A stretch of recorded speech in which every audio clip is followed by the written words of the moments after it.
माता के आशीर्वाद लेने के लिए आई कि ये जो चुनाव है इसमें असम की जो सभ्यता है, संस्कृति है, उसका आदर करते हुए, क्योंकि कामाख्या देवी जी के साथ करोड़ों लोगों की आस्था जुड़ी हुई है, तो मैं भी यहाँ पे दर्शन करने आई और मुझे बहुत अच्छा लगा यहाँ आके।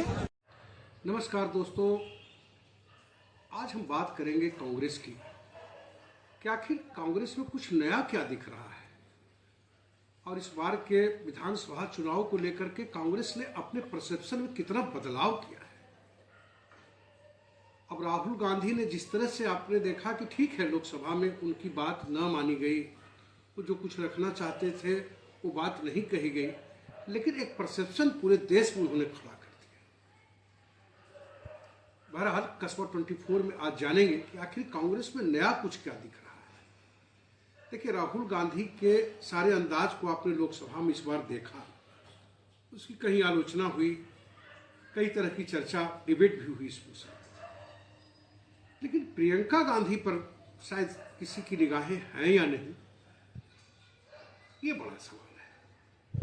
देखिए, आसाम जब पहुंची तो इस बार कांग्रेस का कलेवर कुछ अजीब अंदाज में देखने को मिला। प्रियंका गांधी का आसाम जाना, और पहली बार मैंने देखा कि कांग्रेस इतने कुछ जो नए जोश, नए अंदाज और मंदिर में प्रवेश, ये जिस तरह से भारतीय जनता पार्टी ने पूरे मंदिर के सिस्टम को अपने कब्जे में ले रखा था, उसमें उन्होंने सेंधमारी करने का प्रयास किया है। और पहली बार मां कामाख्या के मंदिर में प्रियंका गांधी अपने जो वहां आसाम के प्रभारी हैं उनके साथ और दो और कांग्रेस के बड़े लीडरों के साथ बजाबते मां कामाख्या के दर्शन किए और आकर क्या बोला। मतलब भारतीय जनता पार्टी को अगर आपको बैकफुट पर लाना है तो आपको उसी अंदाज में जवाब देना होगा। और वो नज़ारा मुझे आसाम में जब प्रियंका गांधी ने दो दिनों की माफ कीजिएगा उनकी यात्रा थी, इस दौरान उन्होंने कुछ नए अंदाज में उनका हृदय देखे। पहले जरा सुनिए कि जब वो मां कामाख्या के मंदिर के दर्शन करके आती हैं तो क्या कुछ होता है, जरा सुनिए उनकी पूरी बात। तो ये नहीं लगता आपको कि कांग्रेस का ये बदला रूप है कि माथे पर टीका, गले में फूलों की माला और मां के बारे में, मां कामाख्या के बारे में, ऐसा तो मैंने कभी कांग्रेस से सुना ही नहीं। राहुल गांधी के मुंह से तो कभी ऐसी चीजें निकली ही नहीं। लेकिन प्रियंका गांधी लगता है कि कहीं न कहीं नरेंद्र मोदी को लफ्ज को पकड़ने में कामयाब है। और अभी आपसे हमने कहा भी कि आप भारतीय जनता पार्टी को उसको डायरेक्ट विरोध करके नहीं कर सकते, उसी के अंदाज में उसको जवाब दे सकते हो। और देखिए, एक और चीज आप देखिए, पहली बार आसाम में उन्होंने ये तो एक भक्ति भावना वाला तो, और बजाते देखिए एक वहाँ अवघड़ थे। जनरली हमने किसी कांग्रेस के लीडर को ये नहीं देखा किसी अवघड़ के पास गई हो। देखिए, प्रियंका गांधी एक अवघड़ से मिली, उनका आशीर्वाद लिया, और प्रियंका गांधी को बदले में क्या आशीर्वाद मिला, उस बाबा ने क्या आशीर्वाद दिया, आप सुनिए। वो सुन करके थोड़ा शर्मिली सी हो गई प्रियंका। जरा उनका ये जरा देखिए, उनके जो बाबा उन्हें आशीर्वाद दे रहे हैं। आशीर्वाद बाबा, महाकाल बाबा, भैरवनाथ जन का काम अच्छा बनेगा इस साल जी। हमारा बेटी प्रधानमंत्री बनेगा। तो मेरा कहने का मतलब ये है कि कांग्रेस के जिस नैरेटिव को समझ करके मोदी लगातार घेरते रहे हैं और जिस अंदाज में धार्मिक, यानी कि विश्वनाथ मंदिर जाना, पूरा भगवान की पूजा करना, सोमनाथ मंदिर जाना, जम के पूजा करना, और कांग्रेस में ये प्रवृत्ति नहीं थी।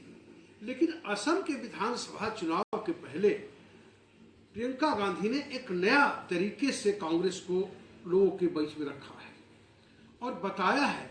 और देखिए उनका बोलने का स्टाइल कितना बदला है और किस अंदाज में वो हिमंता बिस्वा शर्मा का नाम लिए बगैर किस अंदाज में घेर रहे हैं। वो बता रही, जब किस तरह से बता रही कि देखिए वो आसाम कैसा आसाम था जब हमारी सरकार थी और आज का आसाम कैसा आसाम है। आज का आसाम कितना बटा हुआ है, लोग सब कुछ देखकर चुप बैठे हैं।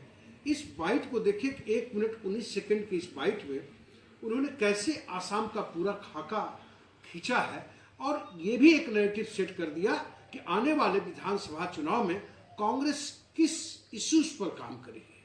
कांग्रेस का मैटर क्या होगा, वो एकता की बात करती है और बड़े ही सधे अंदाज में न तो मोदी पर हमला कर रही है और न ही हेमंता विश्वकर्मा पर, और बात सारी कुछ कह जा रही है। इस जरा इनकी इस बात को सुनिए। कहीं ना कहीं असम के हर नागरिक, हर व्यक्ति के दिल में ये बात है कि हमें वो असम चाहिए। उस असम के लिए दर्द है जो उनके आंखों के सामने खोया जा रहा है। कौन सा असम है वो? एक असम जिसमें सब एकता से रहते थे। कौन सा असम है वो जिसकी एक सभ्यता, एक संस्कृति है, जिसको आपको बचाना है? वो असम है जिसमें आपकी जमीन आपकी है, आपके जंगल आपके हैं, आपकी नदियां आपकी हैं। और आज क्या हो रहा है आपके प्रदेश में? लोग चुप हैं लेकिन देख रहे हैं। देख रहे हैं कि भ्रष्टाचार हो रहा है। लोग चुप हैं लेकिन देख रहे हैं कि उनकी जमीन बड़े बड़े उद्योगपतियों को दी जा रही है। लोग चुप हैं लेकिन देख रहे हैं कि किसी को ठीक ढंग से प्रतिनिधित्व नहीं मिल रहा है, कि जितने वादे किए गए छठे शेड्यूल के आदिवासियों के लिए वो पूरे नहीं किए गए हैं। लोग देख रहे हैं लेकिन चुप हैं। तो एक बात आपको समझानी पड़ेगी, आपको जागरूक बनाना पड़ेगा लोगों को। बहरहाल आप समझ गए होंगे कि वास्तव में कांग्रेस के कलेवर में बदलाव हुआ है और ठीक बिहार के विधानसभा चुनाव में ऐसा देखने को नहीं मिला, लेकिन आसाम के विधानसभा चुनाव के पहले जिस तरह का अंदाजे बयां प्रियंका गांधी और उसके साथ गए हुए जो कांग्रेस के लोग थे वो उन्होंने जिस तरह से दिखाया, वास्तव में अगर मेरा कहने का सीधा सा मतलब है कि अगर मोदी को आपको डाउन ट्रोडन पर लाना है तो उसके लिए उसी अंदाज में उसको जवाब देना होगा। और मुझे लगता है कि प्रियंका गांधी ने इस नब्ज को पकड़ लिया है और देखना यह है बहरहाल कि इस चुनाव में उनको कितना फायदा मिलेगा ये तो बात की चीज है।